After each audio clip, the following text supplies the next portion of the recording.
Hello guys, my name is Mohit और इस video में हम बात करेंगे लीड कोड के एक और प्रश्न के बारे में जिसका नाम है कंटेन्स डुप्लीकेट। आपको इसमें एक इंटीजर एरे नम्स गिवन होगा। आपको रिटर्न करना है true if any value appears at least twice in the array. कहने का मतलब ये है कि आपको एक एरे गिवन है जिसके एलिमेंट्स क्या है, 1 2 3 1। आप यहाँ पे देख पा रहे होंगे कि 1 जो है वो 2 बार प्रेजेंट है, तो आपको रिटर्न करना false if every element is distinct. इसका मतलब ये है कि अगर आपके सारे एलिमेंट्स डिस्टिंक्ट है मतलब यूनिक है, जैसे 1 2 3 4 इसके कोई डुप्लीकेट एलिमेंट्स नहीं है, यानी 1 2 बार नहीं है, 2 2 बार नहीं है, उस केस में आपको फॉल्स रिटर्न करना है। तो इसको समझते हैं कि हम लोग कौन कौन से अप्रोच से सॉल्व कर सकते हैं। तो हम लोग क्वेश्चन तो आप समझ गए होंगे कि क्वेश्चन आपका अगर जैसे इस केस में क्या है, 1 2 बार है, 2 2 बार है, 3 1 बार है, तो मतलब इसमें डुप्लीकेट है, इसीलिए इसका आउटपुट जो है ट्रू आया है। उसके बाद आप यहाँ पे आ जाओ कि एरे 1 2 3 4 गिवन है, आप देख लो सारे यूनिक एलिमेंट्स, इसीलिए आपका जो आउटपुट है वो फॉल्स आ गया है। तो हम लोग ना अप्रोचेस के बारे में बात करते हैं कि हम लोग इसमें कौन कौन सा अप्रोच यूज करते हैं। तो पहले हम लोग ब्रूट फोर्स के बारे में बात कर लेते हैं। तो मैं एक एरे यहाँ लिख लेता हूँ 1 2 1 2 3 4। ठीक है, पहला अप्रोच हम लोग ये करेंगे ना, हम लोग दो फॉर लूप चला लेते हैं। तो जो हमारा आई वाला पॉइंटर रहेगा, जो आई जब आइटरेट होगा तो आई हमारा यहाँ रहेगा और जे का पॉइंटर हम लोग यहाँ से स्टार्ट करेंगे और हम लोग चेक करेंगे कि क्या आई इक्वल्स टू जे है। अगर आई इक्वल्स टू जे है, रिटर्न उसी समय ट्रू कर देना है। ठीक है, फॉर एग्जाम्पल आप समझ लो कि मैं एक फॉर लूप चलाया आई के लिए, आई इक्वल्स टू 0 से, और एक और फॉर लूप चलाया जे इक्वल्स टू आई प्लस 1 से। तो अब यहाँ हम क्या करेंगे, हम चेक करेंगे कि इफ आई इक्वल इक्वल जे, तो उस केस में हमें ट्रू रिटर्न कर दो, एल्स फॉल्स रिटर्न कर दो। पहला अप्रोच तो ये हो गया। दूसरा अप्रोच के बारे में बात करते हैं। तो हम दूसरा अप्रोच मतलब बेटर अप्रोच उससे देखते हैं, क्योंकि आप लोग अगर टाइम कॉम्प्लेक्सिटी के बारे में बात करोगे उससे पहले वाले अप्रोच में, तो उस अप्रोच में हमने देखा था कि हमारा जो लूप था वो 2 बार था, मतलब नेस्टेड लूप था। नेस्टेड लूप का आप लोगों को पता है कि एक तो आपका लूप चला n तक, एक चला n+1 तक। तो n into N plus one क्या हो गया, n स्क्वायर प्लस n। अब इसमें जो लीडिंग वैल्यू वो कौन सा n स्क्वायर है, तो इसका जो टाइम कॉम्प्लेक्सिटी हो जाएगा वो n स्क्वायर हो जाएगा। अब बढ़ते बेटर अप्रोच पे, हम लोग ओ एन स्क्वायर से टाइम कॉम्प्लेक्सिटी कम करने का कोशिश करते हैं। तो अब हम क्या करेंगे ना, हम क्या करते हैं, हमारा जो एरे था 1 2 1 2 3 4, हम इसको सॉर्ट कर देते हैं। सॉर्ट कर दिए, सॉर्ट करने पे आप देखो इसका सॉर्टिंग करने के बाद क्या होगा, एरे का एलिमेंट्स 2 2 3 4। ठीक है, अब आप लोग देखो कि पहला तो आप लोगों ने सॉर्ट कर दिया, आप लोग एक लूप चलाओ, बस इसमें सिर्फ एक लूप चलेगा।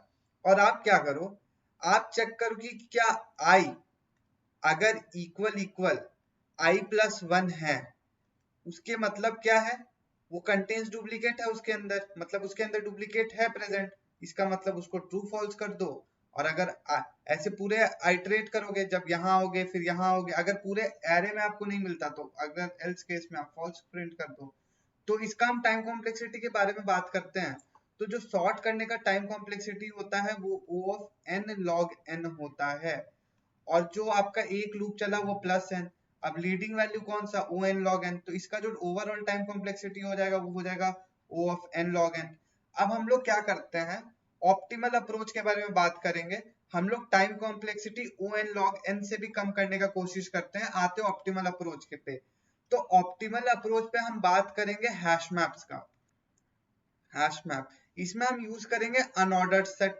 हम क्या करेंगे, काउंट स्टोर कर लेंगे, जैसे 1 2 1 2 3 4 था ना, तो हम सबके कॉरेस्पॉन्डिंग उसका फ्रीक्वेंसी स्टोर कर लेंगे। जैसे 1 के कॉरेस्पॉन्डिंग कितना टोटल फ्रीक्वेंसी है 2, 2 के कॉरेस्पॉन्डिंग कितना टोटल फ्रीक्वेंसी है 2, 3 के कॉरेस्पॉन्डिंग कितना है 1, 4 के कॉरेस्पॉन्डिंग कितना है 1।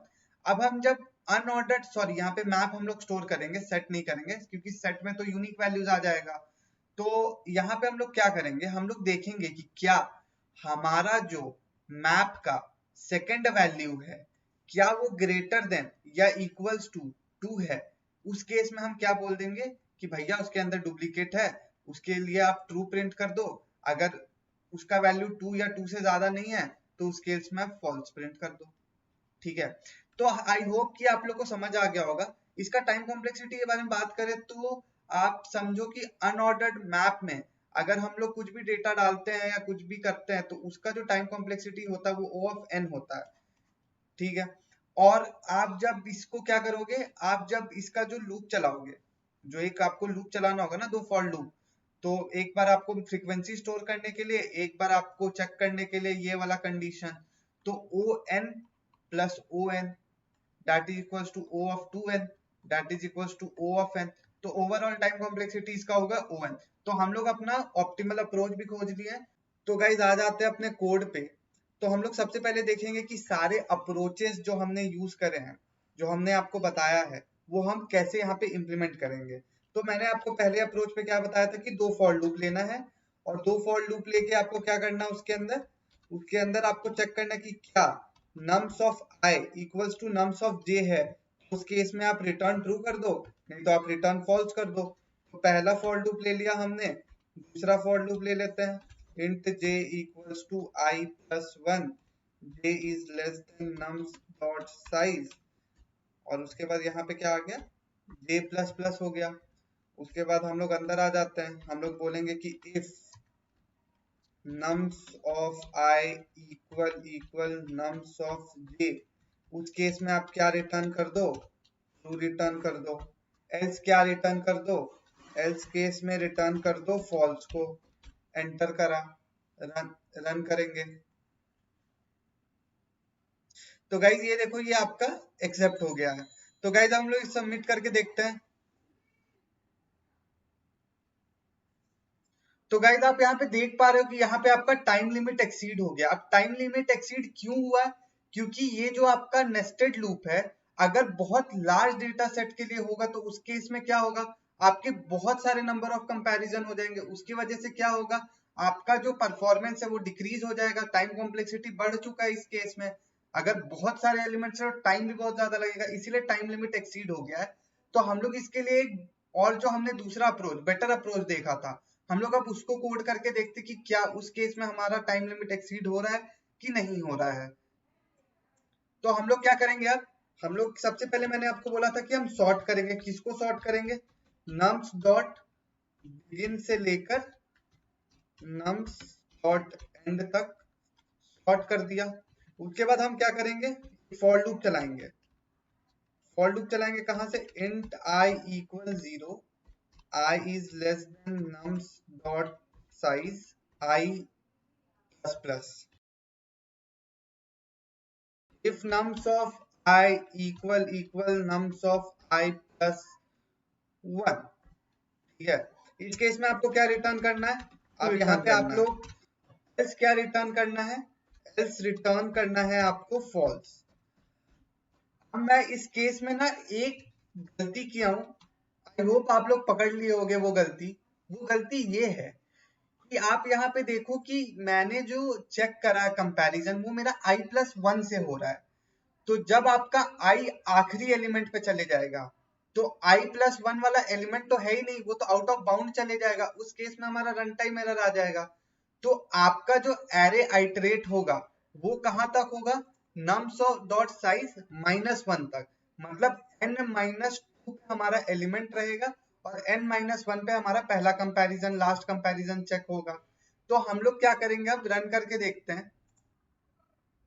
तो गाइज ये हमारा एक्सेप्ट हो गया है, अब इसे सबमिट करके देखते हैं।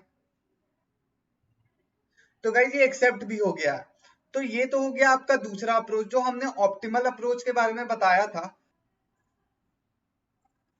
तो गाइज अब हम ऑप्टिमल अप्रोच का कोड करके देखते हैं। तो सबसे पहले हम क्या करते हैं, अनऑर्डर्ड मैप ले लेते हैं, और उसके अंदर किस टाइप का लेना, आपको इंट टाइप का, और मैप का नाम मैप ही रख देते हैं अभी के लिए।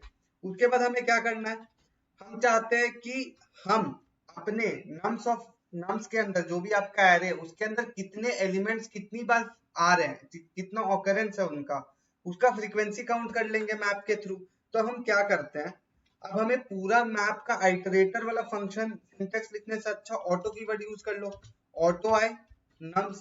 अब आपको क्या करना है, इसमें map of I plus plus कर देना है। इससे क्या होगा, आपका सारा फ्रीक्वेंसी काउंट हो जाएगा। उसके बाद हम एक और फॉर लूप चलाते हैं, उसके अंदर हम ऑटो आई, अब मैप के अंदर आइटरेट करना है हमें। अब मैप के अंदर आइटरेट का मतलब क्या होता है, आपका मैप्स में कौन सा वैल्यू स्टोर हुआ, की वैल्यू पे स्टोर हुआ है, तो आपको मैप के सेकंड एलिमेंट को एक्सेस करना। तो सेकंड एलिमेंट में कैसे एक्सेस करते हो, अपने iterator dot second. Iterator dot second मतलब आपका जो वैल्यू है वो स्टोर हो जाएगा। अगर वो ग्रेटर देन या इक्वल्स टू 2 है, अगर आपका आइटरेटर, मैंने क्या कहा था आपको, तो आपका फ्रीक्वेंसी काउंट हो रहा है, अगर वो ग्रेटर देन या इक्वल टू 2 है मतलब उसके अंदर डुप्लीकेट है। उस केस में हमें क्या रिटर्न करना है, उस केस में हमें रिटर्न करना है ट्रू। एल्स क्या रिटर्न करना है आपको, एल्स रिटर्न करना है फॉल्स। रन करके देखते हैं। तो गाइस ये एक्सेप्ट हो गया, अब इसे सबमिट करते हैं। तो गाइस ये सबमिट भी हो गया। तो गाइस आई होप कि आप लोग को ये कॉन्सेप्ट अच्छे से समझ में आया होगा। तो गाइस इस वीडियो के लिए इतना ही रखते हैं। Till then keep watching my videos and don't forget to hit the like and subscribe button. Thank you.